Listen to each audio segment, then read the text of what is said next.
విశాఖపట్నం ఉమ్మడి జిల్లాలు చెప్తూ ఉన్నాను నేను. 4 నియోజకవర్గాలు. ఈస్ట్ గోదావరి విషయానికి వస్తే 5 నియోజకవర్గాలు. వెస్ట్ గోదావరిలో 6 నియోజకవర్గాలు. కృష్ణాలో 1, గుంటూరులో 1, కడపల్లో 1, చిత్తూరులో 1. ఇలా 21 నియోజకవర్గాల్లో పోటీ చేసింది.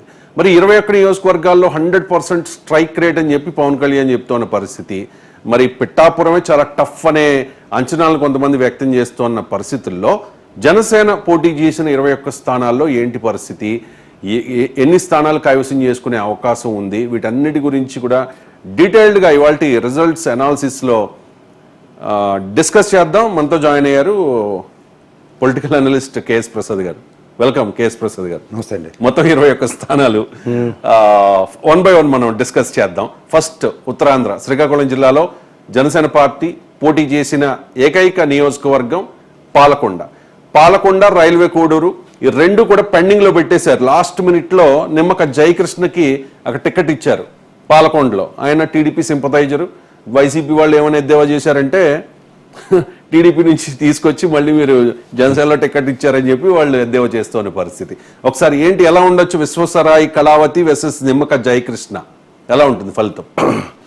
అంటే నేను మున్బాబు నేను చేసిన సర్వే ప్రకారం నేను చెప్పాను కదా, సంక్షేమ పథకాలు ప్రాతిపదిక మీద తీసుకున్న దగ్గర కొంచెం పైపచ్చి అది ఎస్టీ సామాజిక వర్గానికి సంబంధించిన నియోజకవర్గం కాబట్టి కాపులు 3% ఉన్నారు అక్కడ, అండ్ ఎస్సీ 18% ఉన్నారు, తూర్పు కాపులు దగ్గర 33% ఉన్నారు, ముస్లింలు 3% ఉన్నారు, ఎస్టీలు 9% ఉన్నారు, అదర్ క్యాస్ట్ 6% ఉన్నారు, బీసీ 10% ఉన్నారు, యాదవ 4% ఉన్నారు.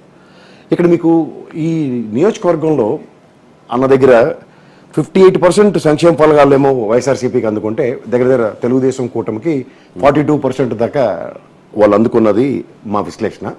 ఇక్కడ మీకు ఇందులో గమనించవలసింది ఏంటంటేనండి, వైఎస్ఆర్సీపీ పార్టీ 2012లో ఎప్పుడు స్టార్ట్ చేసిన ప్రాసెసింగ్లో మీరు వాళ్ళు ఏ ఎలక్షన్ అయినా తీసుకోండి, కన్స్ట్రక్టివ్గా కన్సాలిడేటివ్గా దగ్గర 45 నుంచి 47% ఓటు బ్యాంక్ స్థిరంగా ముందుకెళ్తుంది. సో ఆ ప్రాసెస్లో ఏమవుతుందంటే వాళ్ళకి ఒక స్థిరమైన ఓటు బ్యాంక్ ఉన్న ఒక పార్టీ వెసస్ అన్న దగ్గర ఈ వేరియేషన్స్ ఇవాళ మీకు జనసేన తెలుగుదేశం బీజేపీ పొత్తుతో ఎంతవరకు సస్టైన్ అవుతుంది అన్న దగ్గర ఈ నియోజకవర్గంలో ముఖ్యంగా పాలకొండ వైఎస్ఆర్సీపీకి ఎడ్జ్ ఉంది. And in the same scenario ఇతని యొక్క తెలుగుదేశం ప్రాస్పెరిటీతో ఎంత ఓటు బ్యాంక్ని కాంకర్ చేస్తారు వీళ్ళు పొత్తు అన్న దగ్గర మాత్రం వేచి చూడాలి. రైట్. పాల్గొండ నియోజకవర్గం వైఎస్ఆర్ కాంగ్రెస్ పార్టీ గెలుస్తుంది అనేది మీ అంచనా? అంటే సంక్షేమ ఫలాలు అందుకున్నారు ఈక్వేషన్స్. ఎందుకంటే నేను ఎప్పుడు ఈ నా మునిబాబు సర్వే నాది కలిపి చేసింది ఏంటంటే ఎంతసేపు వాళ్ళు ప్రొజెక్టివ్గా ఏ సంక్షేమాలు ఎంతమంది అందుకున్నారు అన్న దాని మీద మా విశ్లేషణ. రైట్. అంటే ప్రముఖ సర్వే సంస్థలు కూడా ఇదే చెప్తూ ఉన్నాయి, పాలకొండ నియోజకవర్గంలో వైసీపీ గెలవబోతోంది అని చెప్పి.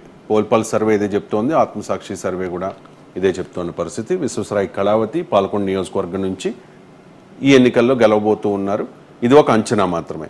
ఇక నెక్స్ట్ నెల్లిమర్లలో చాలామంది జనసేన ఆస్పిరెంట్స్ ఉన్నారు,